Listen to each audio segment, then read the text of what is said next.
তানজিমের মার্কাজি পরীক্ষায় মক্তব এবং হিফজ বিভাগ থেকে যারা বোর্ড স্ট্যান্ড করেছে তাদের পুরস্কার বিতরণটাও এর সাথে আমরা সারতে চাই।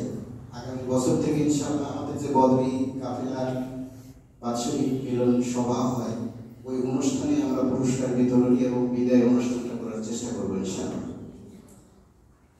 তো এই পর্যায়ে এখন প্রথমে গত তানজিম মার্কাজি পরীক্ষায় যারা মক্তব এবং হেফজখানা থেকে বোর্ড স্ট্যান্ড করেছে তাদেরকে পুরস্কার দেওয়া হবে।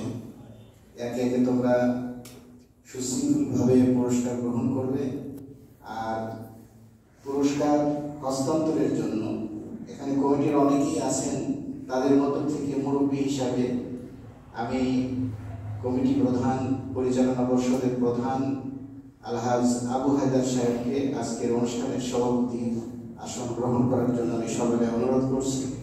ওনাকে পুরস্কার বিতরণের জন্য, হস্তান্তরের জন্য আমি অনুরোধ করছি। সেই সঙ্গে ওনার সঙ্গে সহযোগিতা করবেন আমাদের মাদ্রাসার সিনিয়র সহসভাপতি, আমাদের খুব পরিচিত জন, আপনজন আলহাজ আফসার আলী সাহেবকে আসন গ্রহণ করার জন্য আমি সবাইকে অনুরোধ করছি।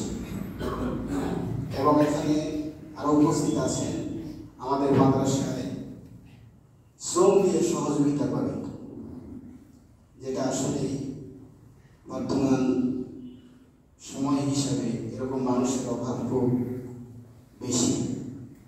আন্তরিকতার সাথে তিনি সময় দেন, শ্রম দেন, মাদ্রাসার যাবতীয় হিসাব নিকাশ উনি সরাসরি পর্যবেক্ষণ করেন এবং খেয়াল করেন। আমাদের মাদ্রাসার সম্মানিত অডিটর সাহেব আলহাজ শাহজাহান আলী সাহেবকে ওনার আসন গ্রহণ করার জন্য আমি সবাইকে অনুরোধ করছি।